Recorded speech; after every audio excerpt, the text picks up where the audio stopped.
Students, आज अपन पढ़ेंगे भारतीय रिजर्व बैंक की मौद्रिक नीति के उपकरण। देखो, मौद्रिक नीति के उपकरण और ये साख पर नियंत्रण जो है एक तरह से ही है, लेकिन मौद्रिक नीति के उपकरण इम्पोर्टेंट क्वेश्चन है।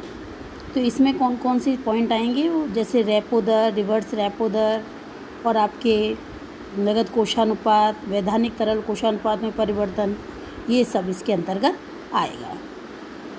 तो मैं पढ़ाती हूँ आपको रिजर्व बैंक की मौद्रिक नीति से अभिप्राय मुद्रा एवं साख की मात्रा पर नियमन एवं नियंत्रण करने की नीति से।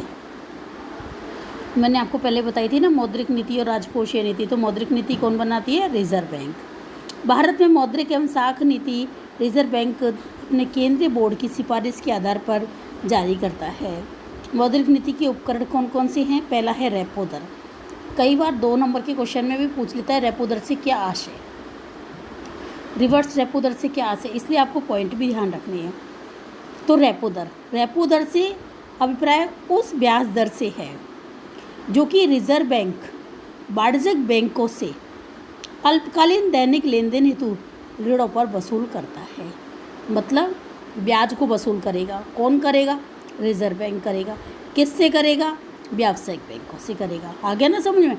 तो रेपो दर से अभिप्राय उस ब्याज दर से है जो कि रिजर्व बैंक वाणिज्यिक बैंकों से अल्पकालीन दैनिक लेन देन हेतु, यदि कोई बैंक ने क्या लिया है, ऋण लिया है, तो ऋण पर अल्पकालीन यानी छोटी अवधि के लिए 1 वर्ष के लिए ऋण लिया है, तो उस पर ये ब्याज वसूल करता है। कौन वसूल करता है? Reserve bank.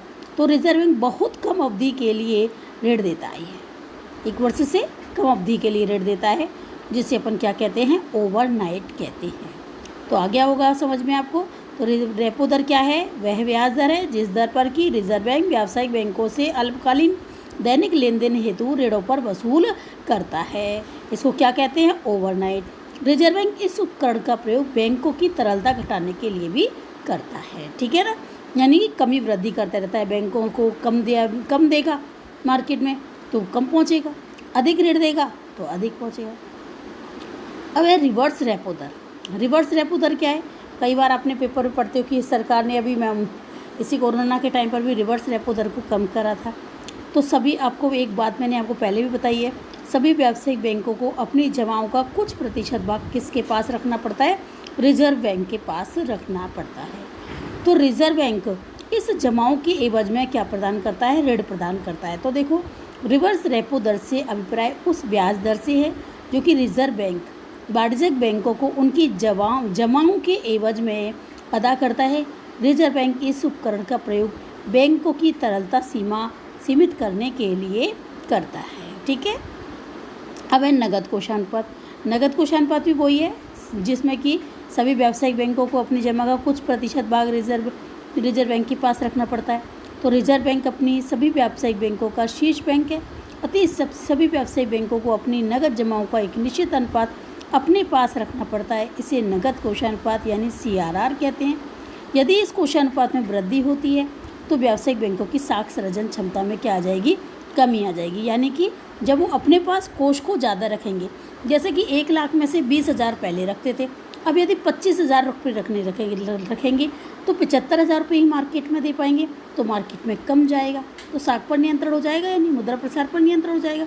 और यदि वो क्या करेंगे, यदि इसको कम 20 की जगह 15% अपने पास रखने का हुआ, तो 15,000 अपने पास रखा, बाकी का 85,000 मार्केट में ज़्यादा जाएगा। तो इस प्रकार से साख पर नियंत्रण भी नगद कोषानुपात के द्वारा किया जाता है। यदि इसको बढ़ा दिया जाता है तो साख पर नियंत्रण होता है, और यानी कि मुद्रा प्रसार पर नियंत्रण होता है। इसको कम कर दिया जाता है तो संकोचन पर नियंत्रण होता है। वैधानिक तरल अनुपात SLR क्या होता है?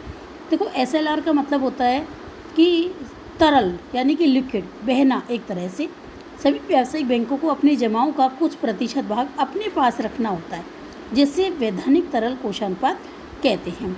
यदि तरल कोषानुपात में वृद्धि होती है तो क्या होता है? साख का संकोचन हो जाता है। यानी कि यदि सभी बैंकें अपने पास ज़्यादा रखने लग जाएंगी, अपने पास ज़्यादा पैसा रखेंगी तो मार्केट में कम देंगी, और ज़्यादा कम रखेंगी तो ज़्यादा देंगी। तो बस आपको अंतर क्या रखना है, एक ध्यान रखें।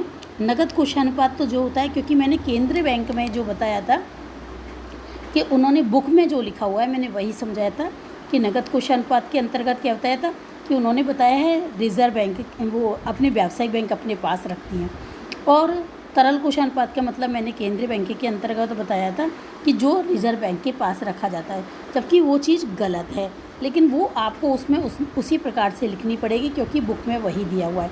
और वास्तव में जो सही है वो यही है कि नगद कोषानुपात जो कि एक रिजर्व रहता है, जो किसके पास रहता है, सभी व्यावसायिक बैंकों का अपनी नगद जमा का किसके पास रहेगा, रिजर्व बैंक के पास। रिजर्व बैंक सभी व्यावसायिक बैंकों की शीर्ष बैंक है, अतः सभी व्यावसायिक बैंकों को अपनी नगद जमाओं का एक निश्चित अनुपात अपने पास क्या होता है, रखना पड़ता है। इसे क्या करते हैं, नगद कोषानुपात कहते हैं। ठीक है ना। जबकि बात क्या होनी चाहिए, अपने पास ना रख के तरलता अनुपात रखना होना चाहिए। मतलब क्या हुआ कि तरलता का मतलब होता है लिक्विडिटी, बहना, जो इधर से उधर जाता रहता है। वास्तविकता यही है। यदि आपको समझ में नहीं आए तो मैं वापस एक बार क्लियर करना चाहूँगी कि नगद कोषानुपात जो होता है वो व्यावसायिक बैंकों के पास ना रहकर किसके पास रहना चाहिए, रिजर्व बैंक के पास। और तरल कोषानुपात जो है किसके पास रहना चाहिए, व्यावसायिक बैंकों के पास, क्योंकि तरल का मतलब है लिक्विडिटी, बहना जो होता है। तो यहाँ पर दिया हुआ सभी व्यावसायिक बैंकों को अपनी जमाओं का कुछ प्रतिशत भाग क्या रखना पड़ता है, अपने पास रखना होता है, जिसे वैधानिक तरल कोषानुपात कहते हैं। यदि तरल कोषानुपात में वृद्धि होती है तो साख का संकोचन तथा तरल कोषानुपात में कमी होती है तो साख का विस्तार होता है।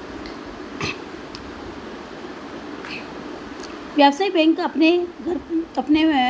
अपने पर तरल कोषानुपात इसलिए रखती है क्योंकि कोई भी ग्राहक अपनी जमा का धन को वापस मांग सकता है, तो बैंक उसका भुगतान करने के लिए अपने पास कोष रखती है। लेकिन ऐसा भी कहा जाता है कि सभी ग्राहक एक साथ भुगतान प्राप्त करने नहीं आते। इस प्रकार रिजर्व बैंक मूल्य स्थिरता के साथ आर्थिक विकास के लक्ष्य को बनाए रखने के लिए साख पर नियंत्रण रखता है। ठीक है। अब नेक्स्ट क्वेश्चन अपना, केंद्रीय बैंक और व्यावसायिक बैंकों की तुलना। देखो, व्यावसायिक बैंक तो बहुत सारे होते हैं जिनका मुख्य उद्देश्य क्या होता है, लाभ कमाना होता है, जबकि केंद्रीय बैंक जो है एक ही होता है, जो सबसे मुख्य उद्देश्य क्या होता है, बैंकिंग व्यवस्था पर नियमन एवं नियंत्रण करना होता है। और व्यावसायिक बैंकों की संख्या अधिक होती है और ये व्यापारिक बैंकों की संख्या अनेक होती है, और व्यापारिक बैंक व्युत्पन्न जमाओं से साख सर्जन करते हैं। जैसे बताया था ना, जमा पर कम ब्याज और ऋण पर अधिक ब्याज वसूल करते हैं, जबकि केंद्रीय बैंकों की संख्या एक होती है, और जो केंद्रीय बैंक क्या काम करता है, नोट निगर्मन का कार्य करता है। व्यापारिक बैंक अपने ग्राहकों को अल्पकालीन व दीर्घकालीन ऋण प्रदान करते हैं। ठीक है। और जबकि केंद्रीय बैंक सरकार एवं व्यापारिक बैंकों को अल्पकालीन दीर्घकालीन ऋण प्रदान करते हैं। देखो, यहाँ पर केंद्रीय बैंक किसको ऋण दे रही है, व्यावसायिक बैंक और सरकार को, और जबकि व्यापारिक बैंक किसको दे रहे हैं, अपने ग्राहकों को, यानी जनता को। फिर व्यापारिक बैंक अपने ग्राहकों से जमाएं स्वीकार करते हैं, और केंद्रीय बैंक अपने ग्राहकों से कभी भी लेन देन नहीं करता है। व्यापारिक बैंक केंद्रीय बैंक द्वारा जारी की गई मौद्रिक एवं साख नीति का क्या करता है, अनुपालन, क्योंकि आपको मैंने पहले ही बताया यदि कोई गलती करती है बैंक तो उस पर यह नियंत्रण रखता है। और केंद्रीय बैंक सरकार का सलाहकार, बैंकों का बैंक होता है। व्यापारिक